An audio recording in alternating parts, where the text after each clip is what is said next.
దానియేలు గ్రంథము 2వ అధ్యాయం 17-18 వచనాలు. అప్పుడు దానియేలు తన ఇంటికి పోయి తన స్నేహితులైన హనన్యాకును మిషాయేలునకును అజర్యాకును సంగతి తెలియజేసి, తానును తన స్నేహితులను బబులోనులో తక్కిన జ్ఞానులతో కూడా నశింపకుండునట్లు ఆ కల యొక్క మర్మ విషయంలో పరలోకమందున్న దేవుని వలన కటాక్షము పొందు నిమిత్తమై ఆయన్ను వేడుకొనుడని వారిని హెచ్చరించెను. షద్రక్, మేషక్, అబేద్నెగోలు తరచుగా ప్రార్థించే ఒక ప్రార్థనా గుంపుగా కూడుకునేవారు. వారు జీవిత అలల మీద నడుచు ఒక ఓటమి లేని సహవాసంగా ఉన్నారు. వారు ఒకనాడు అగ్నిగుండా వెళ్ళవలసి ఉన్నారు. యేసు కూడా వారితో వెళ్ళాడు. ఒక ప్రార్థించే మనిషి అగ్ని మరియు నీళ్ల గుండా వెళ్తాడు. అయితే ఒక ప్రార్థించే మనిషి మాత్రమే అలా చేయగలడని జ్ఞాపకం ఉంచుకో. మిషనరీ ఉద్యమాలను ఏర్పాటు చేయుటకు చాలామంది ప్రయత్నిస్తారు. వారిలో నడిపించే శక్తి ఉన్నది అని వారు ఆలోచిస్తారు. ఒకవేళ నడిపించు శక్తి ఉండొచ్చు, కానీ ప్రార్థన లేకుండా ఆ నడిపించు శక్తి కొంతకాలం మాత్రమే ఉంటుంది. నెహెమ్యా ఒక ప్రార్థించే మనిషి. అతడు యెరూషలేం పరిస్థితిని గూర్చి మరియు గోడలు పడగొట్టబడినని మరియు ద్వారములు అగ్నితో కాల్చివేయబడినని విన్నాడు. అతడు గోడలు కట్టాలని కోరాడు మరియు దానిని సాధించాడు. ఏదైనా నిలుచున్నది మరియు మంచిదానిని నీవు సాధించాలని కోరుకున్నట్లయితే మొట్టమొదట నీవు ప్రార్థనతో సిద్ధపరచుకోవాలి. దానియేలు గ్రంథము 6వ అధ్యాయం 10వ వచనము. ఇట్టి శాసనము సంతకము చేయబడినని దానియేలు తెలుసుకొనినను అతడు తన ఇంటికి వెళ్ళి యథాప్రకారముగా అనుదినము 3 మోకాళ్ళుని తన ఇంటి పైగది కిటికీలు యెరూషలేం తట్టునకు తెరవబడి ఉండగా తన దేవునికి ప్రార్థన చేయుచు ఆయన్ను స్తుతించుచూ వచ్చెను. దానియేలును సింహపు బోన్లు ముంచివేయలేదు. అతనిని ముంచివేయినంతగా గర్జించు అలలు అతని మీదకి వచ్చాయి, కానీ అవి అతన్ని చేరలేదు.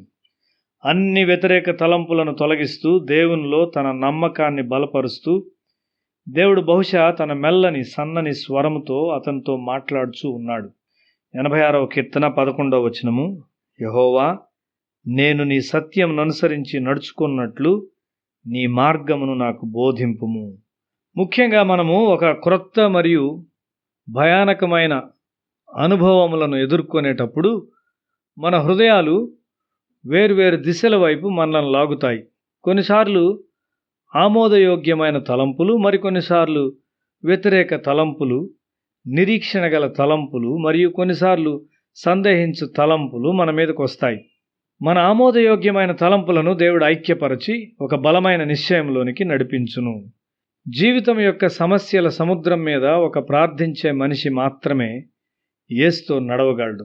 క్రీస్తు లేకుండా నీవు పడవలో ఉన్నప్పటికీ నీవు భద్రతను అనుభవించలేవు.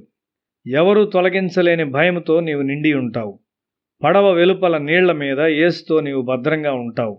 యేసు లేకుండా నీ పడవ ముందుకు సాగలేదు. చేరవలసిన గమ్యము చేరలేదు. అలలు దాన్ని వెనుకకు నెడతాయి. యేసు వచ్చినప్పుడు అక్కడ పురోగమనము మరియు సమాధానము ఉంటుంది. యేసుతో నడుచుటకు పేతురు నిశ్చయించుకున్నాడు.